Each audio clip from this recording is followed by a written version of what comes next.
Selamat pagi Bapak dan Ibu, para devosan kerahiman ilahi. Bacaan hari ini dari buku harian Santa Faustina, nomor 73 sampai dengan 75. Oh Yesusku, kendati begitu gulita malam yang menyelimutiku, dan kendati begitu gelap awan yang menyembunyikan cakrawala, aku tahu bahwa matahari tidak pernah akan tenggelam. Oh Tuhan, meskipun aku tidak dapat memahami Engkau dan tidak memahami cara Engkau berkarya, bagaimanapun aku mengandalkan kerahiman-Mu. Kalau memang sudah menjadi kehendak-Mu, Tuhan, bahwa aku selalu hidup dalam kegelapan yang sedemikian pekat, terpujilah Engkau. Hanya satu hal yang aku minta dari-Mu, ya Yesus. Jangan biarkan aku menyakiti Engkau dengan cara apapun. Oh Yesusku, hanya Engkaulah yang mengetahui kerinduan dan penderitaan hatiku. Aku bersukacita karena aku dapat menderita bagi-Mu, betapapun kecilnya. Apabila aku merasa bahwa penderitaan itu lebih berat daripada yang dapat aku tanggung, aku akan bernaung kepada Tuhan dalam sakramen Maha Kudus, dan aku akan berbicara dengannya dengan keheningan yang mendalam. Pengakuan dosa seorang anak asrama. Pada suatu hari, aku merasa terdorong oleh suatu kuasa supaya aku mengusahakan pesta kerahiman dan supaya gambar Yesus yang Maha Rahim dilukis. Hatiku sangat gelisah, sesuatu sedang bergejolak dalam diriku, tetapi aku takut diperdayakan. Keraguan-raguan ini lebih disebabkan oleh unsur-unsur dari luar, sebab di dalam lubuk jiwaku sendiri, aku merasa bahwa Tuhanlah yang meresapi diriku.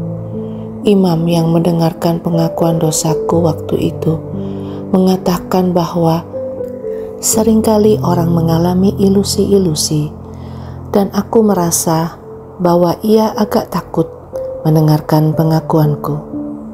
Aku sungguh merasa tersiksa, menyadari bahwa sangat sedikitlah pertolongan yang kudapatkan dari manusia. Aku berpaling sepenuhnya kepada Yesus, Guru yang terbaik di antara semua guru.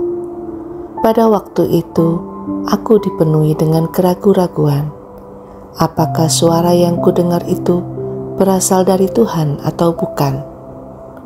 Maka mulai berbicaralah kepada Yesus dalam hati, tanpa mengucapkan satu kata pun. Tiba-tiba suatu kekuatan batin mencekam aku dan aku berkata, "Jikalau Engkau yang bersatu denganku dan berbicara kepadaku, sungguh Allahku, aku minta kepadamu, oh Tuhan, agar hari ini juga anak asrama itu pergi mengaku dosa. Tanda ini akan meyakinkan hatiku." Pada saat itu juga gadis itu minta untuk pergi ke pengakuan dosa. Ibu guru yang mengajarkan di kelas itu sangat heran akan perubahan mendadak dalam diri anak itu. Tetapi ia segera berusaha memanggil seorang imam, dan anak itu melakukan pengakuan dosa dengan penyesalan yang luar biasa. Pada saat yang sama, aku mendengar suatu suara dalam hatiku berkata, "Apakah sekarang engkau percaya kepadaku?"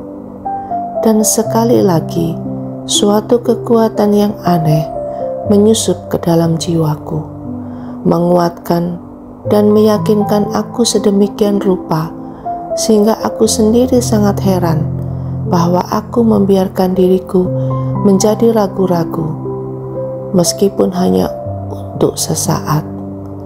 Tetapi keraguan-raguan ini selalu disebabkan oleh unsur-unsur dari luar. Kenyataan ini membuat aku cenderung untuk semakin hari semakin menutup diri.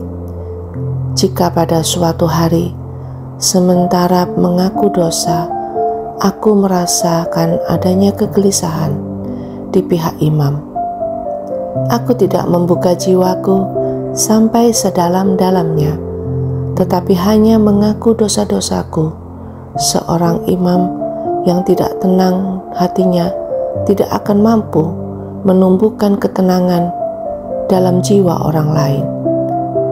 Oh para imam, kamu adalah lilin-lilin bernyala yang menerangi jiwa manusia. Biarlah terangmu tidak pernah pudar.